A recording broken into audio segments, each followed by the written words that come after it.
मुझसे पहली सी मोहब्बत मेरे महबूब न मांग। सौलत अली ने इन दिनों अपने घर के दरवाजे पर यह अदृश्य बोर्ड टांग रखा है।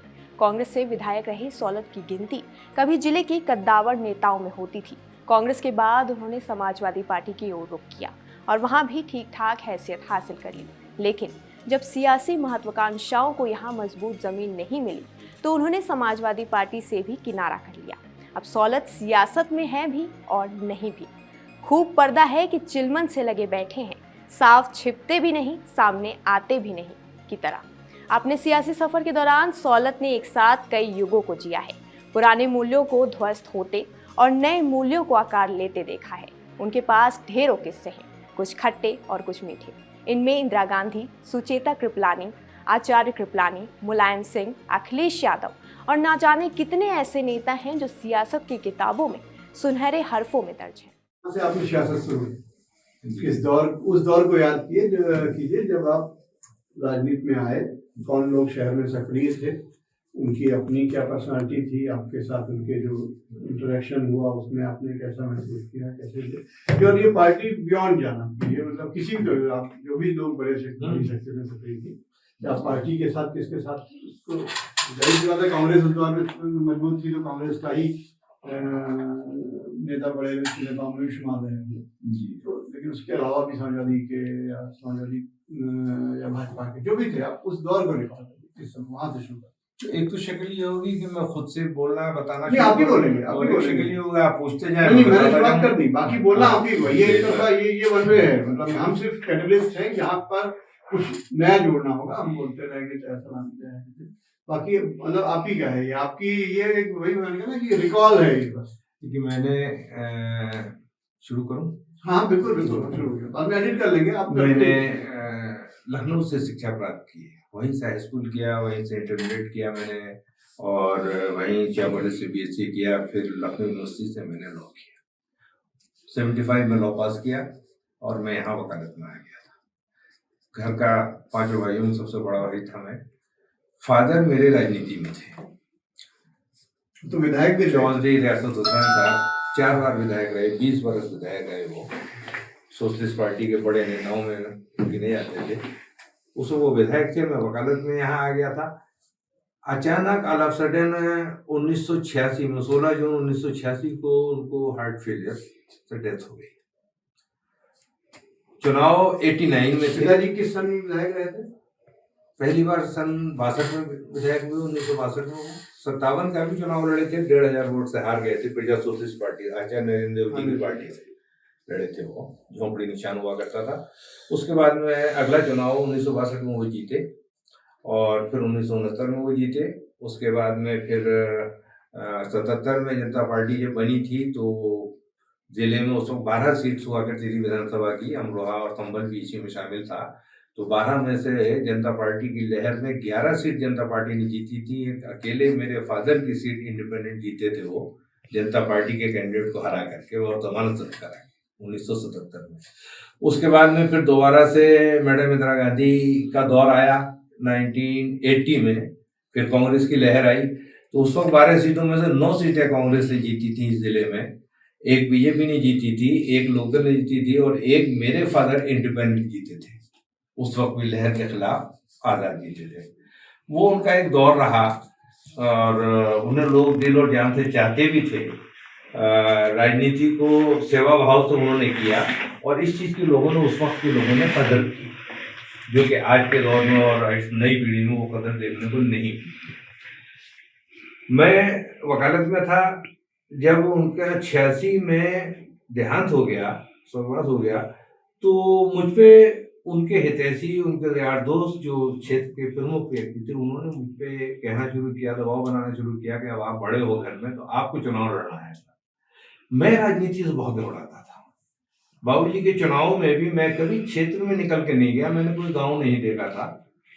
दफ्तर का काम संभाला करता था, वोटर लिस्ट, बस्ते, ये वो एजेंट्स फॉर्म, ये सब मैं किया करता था। तो मेरी घबराहट होती थी जब लोग कहते थे कि आपको चुनाव लड़ना है। ये 86 से शुरू हुआ सिलसिला। 88 में ब्लॉक प्रमुखी के चुनाव आ गए।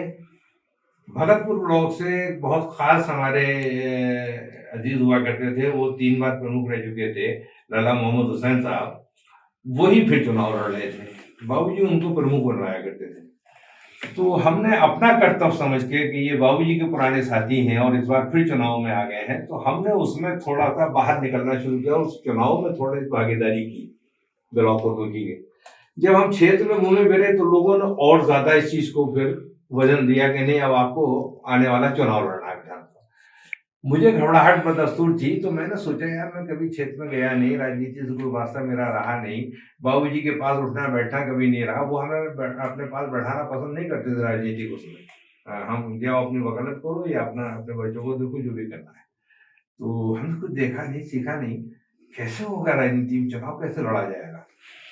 तो 88 में ब्लॉकोन्मुखी के बाद हमने फिर ये मन बनाया कि लाओ पहले एक बार क्षेत्र को जरा करीब से जान लें, अपना इम्तिहान ले लें हम कि हम राजनीति में आने के लायक हैं भी कि नहीं है। तो मैंने 31 मार्च 1988 को भोजपुर से पदयात्रा शुरू की थी क्षेत्र की। उस वक्त मरवाद देहात क्षेत्र में, अब तो नया परिसीमन हो गया है, उस वक्त के परिसीमन में 328 गांव हुआ करते थे, छोटे बड़े सब, इसीलिए वो देहात के नाम से कंसंसी थी। तो मैंने 31 मार्च को 32 दिन की पदयात्रा, सुबह को मैं निकलता था, मेरे साथ काफिला जुड़ता था, हर गांव से 10-20 जुड़ते चले जाते थे, 20-22 गांव 24 गांव रोजाना 30-35 किलोमीटर का रोजाना सफर, पैदल यात्रा। और रात को फिर हमारा पड़ाव पड़ता था, जमीन पर हम सोते थे, सब जाने वाले आसपास के चले जाते थे, 30-40-25 लोग साथ में रहा करते थे, रात को सोते थे। और अगले दिन सुबह को फिर काफिला चलता था, फिर लोग जुड़ते चले जाते थे, फिर बढ़ता चला जाता था काफिला, और शाम होते होते फिर घटता चला जाता। मैंने 850 किलोमीटर की पैदल यात्रा करके 32 दिन जमीन पर सो करके इस क्षेत्र को मैंने नापा। मेरे गांव का एक लड़का हुआ करता था, रईसुद्दीन शेख, वो बेचारा इंटरमीडिएट करने के बाद में बहुत गरीब घर का था, थोड़ा सा बेसहारा सा रहा करता था। तो उसको मैंने अपने साथ रखा और मैंने उस पदयात्रा में उसको एक काम सौंपा कि देखो रेस, तुम किसी से बात नहीं करोगे, तुम एक मोटा रजिस्टर लो, 2 लो 3 लो, तुम्हारा काम सिर्फ ये होगा कि जहां हम बैठेंगे, जिस बैठक में, तुम एक कोने में बैठ जाओगे जाकर के, और वहां पे एक पेज में गांव ऊपर गांव का नाम पेज पर डाल के फिर ये लिखोगे किसकी बैठक में बैठे हैं, कितने लोग, कौन कौन प्रमुख लोग बोल रहे हैं, बात कर रहे हैं, इस गांव में क्या समस्याएं आई, किसी ने पुलिया की बात रखी, किसी ने बिजली की शिकायत की, किसी ने सड़क की, स्कूल की, ये सब उस पर नोट करोगे तुम। और किसने हमारी शिकायत की या हमारे बड़े बाबूजी से कोई शिकायत अगर रही हो तो वो शिकायत की, ये सब इस पर नोट करोगे, ताकि हमें इसका पूरा वो समझने में। उसने वो काम भली भांति किया, बहुत अच्छी तरह से। वो आज भी रजिस्टर मेंटेन है मेरे पास, 2 रजिस्टर हैं, वो दोनों रखे हुए हैं आज भी। कभी आप ऑफिस आइए कचहरी में मेरे, तो मैं आपको दिखाऊंगा। उसने बड़ी मेहनत से वो काम अंजाम दिया और मैंने इस तरह से हर गांव की जानकारी ली और वहां के प्रमुख व्यक्तियों के नाम और वो सब जाने, लोगों से परिचय भी हुआ, तो सलाम भी हुई। इस तरह से 32 दिन पैदल चल के, 850 किलोमीटर पैदल चल के, 328 गांव पैदल घूम के, छोटे बड़े, मैंने अपना इम्तिहान लिया कि मैं राजनीति में चुनाव लड़ने के लायक हूं भी कि नहीं हूं। ये सन 88 की बात मैं बता रहा हूँ। 89 में चुनाव आ गया, जो मैं पहला चुनाव लड़ा था। जनता दल बन गया था, लहर थी जनता दल की, सारी पार्टियां उसमें शामिल हो गई थी। हम भी चंद्रशेखर जी के पास पहुंचे, हमारा चंद्रशेखर जी से पारिवारिक संबंध रहा, उनका आना जाना रहता था। हर आम की फसल में पूरा काफिला लेके दिल्ली से आम खाना आया करते थे, चारपाइयों पर बैठ के बाग में आम खाया करते थे। इसमें फोटो सब है, आपको दिखाऊंगा मैं, जो बाबूजी की याद में एक मैंने सोवेनियर निकाला था, उसमें वो फोटो भी सब है।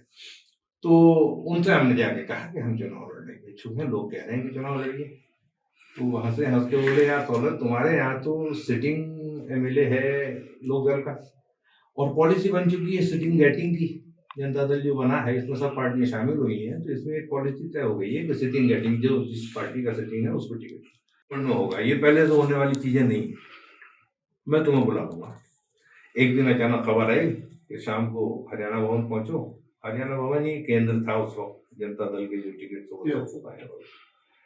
वहां पहुंचो, तुम्हारा टिकट फाइनल हो गया आज शाम की मीटिंग में, और अपना टिकट लो। हम पहुंचे रात को। उन्होंने वहां पे यशवंत सिन्हा जी, जो विदेश मंत्री भी रहे बाद में, बिहार वाले, और फाइनेंस मिनिस्टर भी रहे कई गवर्नमेंट सरकारों में, वो, और एक मिस्टर गोयल थे सुप्रीम कोर्ट के बड़े लॉयर, वो दोनों लोग मिल करके फॉर्म ए और बी वहाँ दे रहे थे। दे रहे थे। उन्होंने कहा कि आप सुबह आइए 11 बजे। हम सुबह 11 बजे पहुंचे तो उन्होंने कहा देखिए ईस्टर्न यूपी की भीड़ बहुत है, इन लोगों को दूर जाना है। पहले वो एक टाइम फिक्स हुआ करता था 2 बजे तक सिंबल जमा करने का।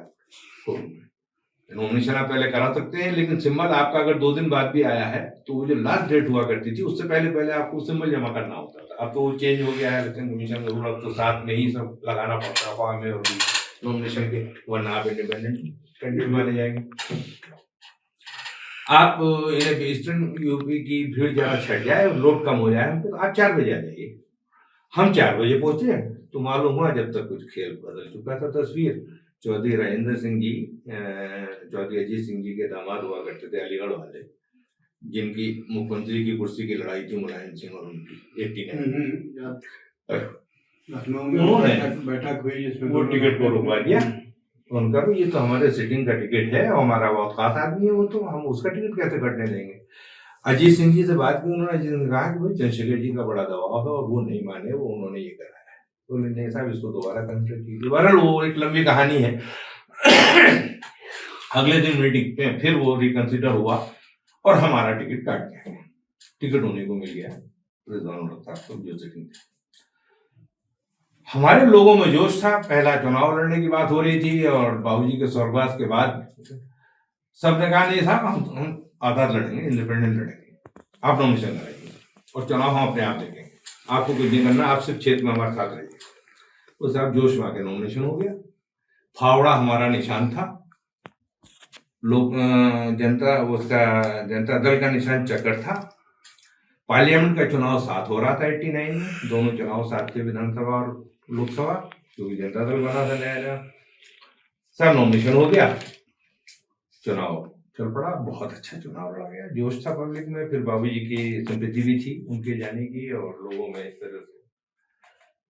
लेकिन दुर्भाग्य हमारा कि लोक दल से जो पार्लियामेंट के कैंडिडेट थे वो हमारे रिश्तेदार थे, हमारे मौसेरे भाई थे, हाजी गुलाम मोहम्मद साहब 4 बार MP रहे यहाँ से, वो कैंडिडेट थे। रिश्तेदारों ने दबाव बनाना शुरू किया कि साहब अब पार्लियामेंट में तो आपका कोई कैंडिडेट है नहीं, आप तो इंडिपेंडेंट लड़ लो विधानसभा, तो बड़े वोट के लिए पार्लियामेंट के लिए तो हाजी गुलाम मोहम्मद साहब को कह दो, कम से कम रिश्तेदारी का मामला है।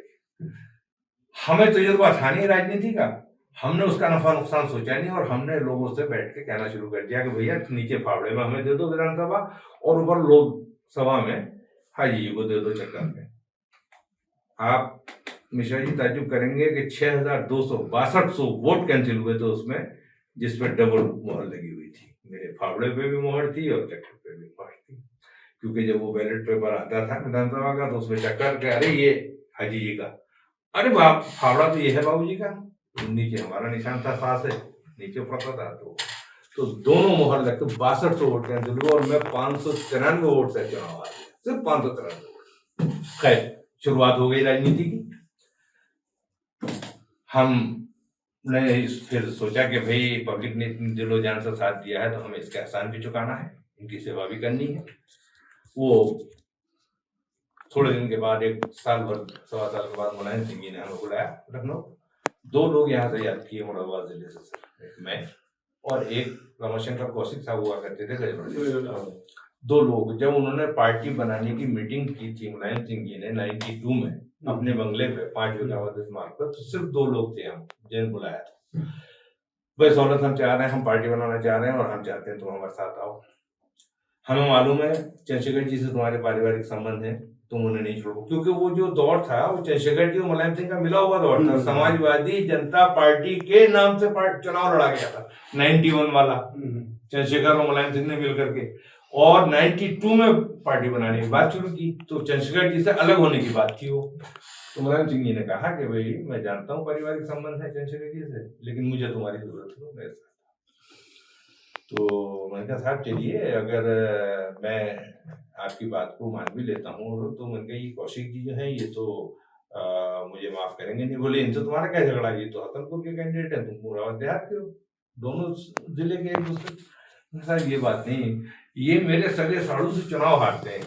रिफाकत हुसैन साहब कांग्रेस से 2 बार विधायक रहे, वो मेरे सगे साड़ू थे, बड़ी बहन उनके घर में थी, छोटी बहन, तो वो कांग्रेस से लड़ा करते थे और कौशिक जी सोशलिस्ट पार्टी या जनता दल जो भी लड़ते थे, तो 2 बार चुनाव उनसे हारे ये। तो मैंने मुलायम सिंह से कहा, साहब ये मेरे सगे साढ़े से चुनाव हारते हैं तो ये मुझे तो उसी दृष्टि से देखेंगे कि मैं रफाकत का रिश्तेदार हूँ। ये मुझे आपका कब होने देंगे, रोज आपसे मेरी शिकायतें करेंगे आके और मुझे रोज आपको सफाई देनी पड़ेगी आकर के, तुमसे कैसे निभाव होगा साहब। तो उसमें मुलायम सिंह जी ने कहा कि दौलत एक बात याद रखना, तुम्हारे और मेरे बीच तीसरा कभी कोई नहीं आएगा, ये भी नहीं उंगली उठा के, ये भी नहीं। जो बात तो सीधे मुझसे करना, चाहे आके करना चाहे टेलीफोन पर करना। बहुत बड़ी बात कही उन्होंने, निभाया भी उस चीज को आखिर तक। बाहर इस तरह से राजनीति में प्रवेश हो गया हमारा साहब। 96 का इलेक्शन हम लड़े, जीत भी गए, विधायक भी बना दिया पब्लिक ने। लेकिन जब तक 96 और उसका दौर आया, जब तक परिभाषाएं बदल गई थी हर चीज की, वो दौर और थे जब बाबूजी को बिना पैसे और बिना उसके टिकट के, बिना पार्टी के पब्लिक चुनाव जिता करके भेज दिया करती थी हवाओं के लहरों के खिलाफ। और ये जो 25-30 साल का फर्क गुजरा, इसमें परिभाषाएं बदल दी लोगों ने। नई पीढ़ी जो आई है आज, जो डोमिनेट कर रही है पीढ़ी, वो है जिस वक्त हम विधायक हट चुके, 2002 तक हम विधायक रहे, 2002 के बाद की जो पैदावार है वो आज डोमिनेट कर रही है। वही पीढ़ी आज समाज पे हावी है। वही पीढ़ी है जो अपने बाप के समझाने पे बाप को भी डांट देती है। अगर बाप कहता है बाबूजी बहुत भले आदमी, नेक है, इनके बाप दादा बहुत नेक थे, उनके बड़े एहसान है उनपे, ये तो बहुत ईमानदार लोग हैं, तो थोड़ी देर सुनता है और उसके बाद बाप को डांट देता है, तुम्हें पता है दुनिया कहाँ जा रही है, बैठो रहो चुप, हम अपने आप कर रहे हैं। क्योंकि उसकी जेब में 1-1 फुट का फोन रहता है, तो वो तो जानता है कि दुनिया को मैं ही जानता हूँ और तो कोई जानता नहीं मेरे अलावा। दौर ये आ गया। शहर के कुछ पुराने नेताओं को, जिनको किसी भी पार्टी के रहे हों, कांग्रेस के रहे हों, बीजेपी के रहे हों, समाजवादी के रहे हों, कुछ पुराने नेताओं को कि उनका बड़ा असर था, लोग सुनते थे, आप उनसे मुतासिर हुए, मतलब ऐसे शहर के कुछ नेताओं को? हाँ, क्यों नहीं। देखिए, मरवा शहर से 3 बार विधायक रहे हलीमुद्दीन राहत मौलाई साहब। रिपब्लिकन पार्टी से रहे, पहले आजाद लड़े, फिर रिपब्लिकन पार्टी से भी रहे, 3 बार विधायक रहे। ऐसी शख्सियत थे, लंबी चौड़ी पर्सनालिटी, इतनी लंबी दाढ़ी, वकालत भी कोर्ट में करते थे, लेकिन उनके यहाँ जाके देखिए तो रात को 2-2 बजे तक हिंदू भाइयों का जमावड़ा रहता था और 25-30, 40-50 लोग रात को 2-2 बजे तक बैठते थे जाकर के। ऐसी शख्सियत थी जो हिंदू मुसलमान दोनों प्यार करते थे उनको और गले लगाते थे, और उनका बड़ा नाम रहा, ईमानदारी में कदर रही उनकी, ईमानदार भी रहे और अपने आप को उन्होंने समाज के लिए वक्फ किया, अर्पित किया। उससे पहले कांग्रेस के बड़े नेता हुआ करते थे यहाँ पे, दाऊदयाल खन्ना था, नाम सुना होगा, मिनिस्टर भी रहते थे, सीबी गुप्ता साहब के बड़े करीबी थे, क्लोज थे। वो इत्तेफाक से हमारे मुरादाबाद देहात से ही विधायक हुआ करते थे। और 57 में जो पहला चुनाव लड़ा बाबूजी ने, तो वो उन्हीं की जिद में लड़ा था। मेरे बाबूजी एयरफोर्स में थे। मेरे बाबूजी ने 1940 में पीलीभीत से हाई स्कूल पास किया, बरेली कॉलेज में आके 1942 में इंटरमीडिएट किया। उस वक्त वर्ल्ड वार शुरू हो चुका, second world war. Bareilly Cantt में भर्ती शुरू हो गई थी। बाबूजी को जोश आया और उन्होंने जा करके वहां पे अपनी एंट्री करा दी और 43 में एयरफोर्स में, क्योंकि फोटोग्राफी का बहुत शौक था, तो एज ए फोटोग्राफर एयरफोर्स में वो ट्रेनिंग लेने चले गए और वो शामिल हो गए। बर्मा में रहे, सेकेंड वर्ल्ड वार लड़ी बाबूजी ने। पैगोडा हिल एक है बर्मा में, उस पर जापानी फौजों ने कब्जा कर लिया था। वो ब्रिटिश फोर्स के उसमें थी और जापानी फौजों ने कब्जा कर लिया था। जब कब्जा कर लिया तो उसको वापस लेने की बात चल रही थी, तो बाबूजी को ही भेजा गया था। सरदार अर्जुन सिंह जी हुआ करते थे, वो उस वक्त विंग कमांडर बाबूजी के थे, जो बाद में एयर चीफ मार्शल बने। अर्जुन सिंह वो विंग कमांडर थे उस वक्त बाबूजी के। तो बाबूजी को उसके फोटोग्राफ लेने के लिए पैगोडा हिल के, जिसमें जापानी फौजों का कब्जा था, लेने भेजा गया था। बाबूजी लेकर आए, 3 फोटोग्राफ डिफरेंट व्यू से लेकर के आए और उसके बाद में बाबूजी को वार मेडल अवार्ड हुआ ब्रिटिश एयरफोर्स की तरफ से, वार मेडल। आज भी नॉर्थ होल्ड लंदन में, नॉर्थ होल्ड में RAF रॉयल एयरफोर्स का हेडक्वार्टर है। वहां पे जो वार मेडल्स की लिस्ट लगी हुई है, उसमें मेरे बाबूजी का भी नाम शामिल है वार मेडल लेने वालों। मुझे ये गौरव प्राप्त है कि मैं उनकी औलाद हूं। बाबूजी को वार मेडल मिला। उसके बाद में 1946 में वर्ल्ड वार खत्म हो गई। 47 में बाबूजी उससे रिजाइन करके घर आ गए। जमींदारा था छोटा मोटा, एयरफोर्स से आए थे, कभी कोट फोटो हम बाद में सब ले लेंगे अभी कोट पैंट कभी बाबूजी का उतरा नहीं ये इसमें से सारे फोटो ले लेंगे। इस तरह का ये इनका स्ट्रक्चर हुआ करता था। ये एयरफोर्स से आने के बाद की मैं इस पे फोटो भी हाँ बता। उन्होंने 47 में आ गए थे वो, और 56 तक यानी लगभग 9 साल ऐश की जिंदगी गुजारी। कोई काम घर पे था नहीं। दादर खन्ना साहब हमारे क्षेत्र से विधायक हुआ करते थे। पीपल थाना एक गांव है, यहाँ पे एक मस्जिद की दीवार के ऊपर थोड़ा सा टेंशन हो गया वहाँ के सैनी भाइयों में और मुसलमान भाइयों में। मुसलमान सब सपोर्टर दादर खन्ना के यानी कांग्रेस को हुआ करते थे उस वक्त में। अताई मोहल्ले में यहाँ मंडी चौक में दादर खन्ना रहा करते थे। रात ही को वो लोग सब इकट्ठे होकर उनके पास आए। उनसे कहा था वैसे ऐसे हमारे यहाँ दीवार मस्जिद की दीवार हो गया और आप उन्होंने एक बड़ी छोटी बड़ी हल्की बड़ी कच्ची बात कह दी दादर खन्ना जी। उन्होंने कहा भाई ये था तो तुम्हें बर्दाश्त करना पड़ेगा, और अगर तुमसे बर्दाश्त नहीं हो रहा है तो तुम्हारे लिए पाकिस्तान बना तो दिया, वहां चले जाए। ये बात किसी तरह बाबूजी के कान तक पहुंच गई। बाबूजी तो आजाद पंछी थे। अच्छा दादर खन्ना ने ये बात कही है, बाबूजी के दिल से लग गई ये बात। तो जो मुसलमान अपनी मर्जी से पाकिस्तान जाना चाहता था, जो पाकिस्तान से मोहब्बत रखता था, चला गया। जाके हमने आंख में दवा डाली। वो ऑपरेशन हुआ था थोड़े दिन पहले, महीना भर पहले दवा पड़ रही थी। बाद में लेटे थे, घंटी बजी टेलीफोन की, छोटा टेलीफोन हुआ करता था उसको हमारे पास, रखा था बना में दवा लिया। हाँ भाई यामिन वो, हाँ हेलो मैं यामिन बोल रहा हूँ। मैंने कहा हाँ यामिन भाई क्या बात हुई? बोले वही हुआ जो मैं कह रहा था, आप मेरी बात नहीं मान रहे थे। क्या हो गया बताओ तो। नासिर कैसे का टिकट हो गया? अब मैंने कहा यार रहने भी दो, क्यों मजाक कर रहे हो? आधा घंटा पहले पौन घंटा पहले मुझसे राष्ट्रीय अध्यक्ष ने कहा है कि आपका हो गया, आप जाइए, और मैं क्यों किसी की बात मानूं और क्यों बहस करूं उस बात पे? अरे मैं छोड़ो यामिन भाई, क्यों मजाक कर रहे हो यार?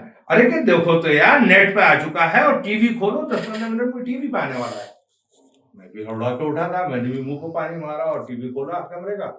वही हुआ कि 10-12 मिनट के बाद में 2 नाम उस दिन डिक्लेयर हुए थे। एक नाज़िर कुरैशी का मुरादाबाद से और एक कोई और था, लेकिन लड़का था काम का।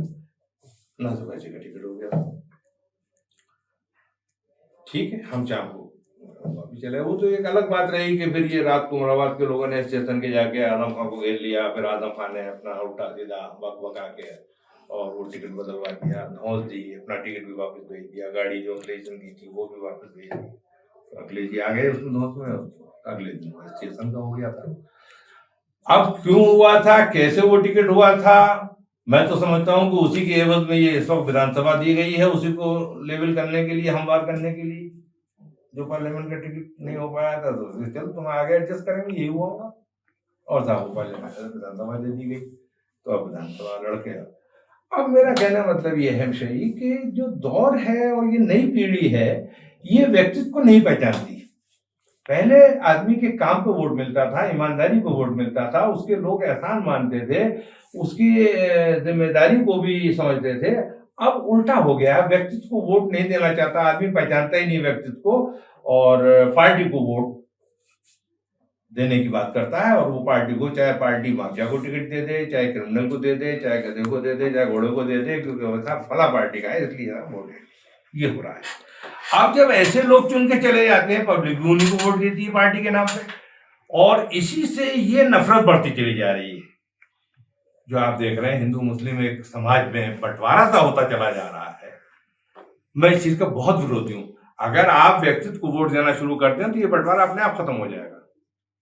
समाजवादी के बड़े नेता हैं, हमारे बड़े भाई भी हैं, हमारे दोस्त भी रहे हैं, बहुत करीब से उन्हें देखा जाना है। उन्हें परेशानी में है बेचारे आजकल, इसलिए उनके बारे में कुछ ज्यादा कहना बोलना उचित तो नहीं रहेगा। अभी निकल के आए हैं और बहुत सारी चीजों को फेस कर रहे हैं, तो वो है। लेकिन एक बात जरूर है कि वो ईमानदार आदमी है, इसमें कोई दो राय नहीं। उन्होंने नेक नियति से सियासत की है, और मैंने जैसा अभी पहले अर्ज किया था कि नेक नियति से सियासत करने वालों का आज की राजनीति में कोई स्थान रह नहीं गया है। उन्हें नीचे देखना पड़ रहा है, उन्हें पीछे हटना पड़ रहा है। आजम खान भी उसके शिकार हो गए। बाकी वैसे आजम खान के साथ आपका अंडरस्टैंडिंग ठीक है सियासी तौर? नहीं, मैं समाजवादी में क्योंकि नहीं हूँ, इसलिए उनसे कोई हुआ मैं आना जाना भी मेरा नहीं हो रहा है। जब था तब के हिसाब से और पुराने हाँ, रिश्तों में- उस वक्त जब था तो बहुत करीबी मामला था, इसमें कोई दो राय नहीं। बस तो हिचक रहे हैं कहने में, आप कुछ बच के बोल। नहीं मतलब असल में उनसे इतनी करीबी इतनी इंटीमेसी रही है कि वो मुराबाद में मंडल में कहीं भी बिजनौर रामपुर संभल का प्रोग्राम होता था तो वहाँ से फोन करते थे भाई मैं आ रहा हूँ यार तैयार रहना, और बगैर मुझे कचहरी से लिए मेरे मकान से कहीं नहीं जाया करते किसी प्रोग्राम में, खुशी हो गमी हो शादी हो मुशायरा हो या पॉलिटिकल प्रोग्राम हो। तो एक दौर तो वो रहा है, एक दौर ये रहा है कि जब से हमने समाजवादी पार्टी छोड़ी है हमारा मिलना जुलना बंद हो गया, इसलिए कि हमें अपनी इज्जत प्यारी है। पता नहीं आदम खां यार बेतकल्लुफी के में उसमें क्या क्या बैठे और हमें क्या जवाब देना पड़ जाए, इसलिए ना मिलना ही। इसलिए मैं झिझक जो है वो ये है कि बोलूँ तो क्या बोलूँ उनके बारे में। अगर आप ये वीडियो YouTube पर देख रहे हैं तो हमारे चैनल को सब्सक्राइब कर बेल आइकन दबाएं और Facebook पर देख रहे हैं तो हमारे पेज को लाइक करें।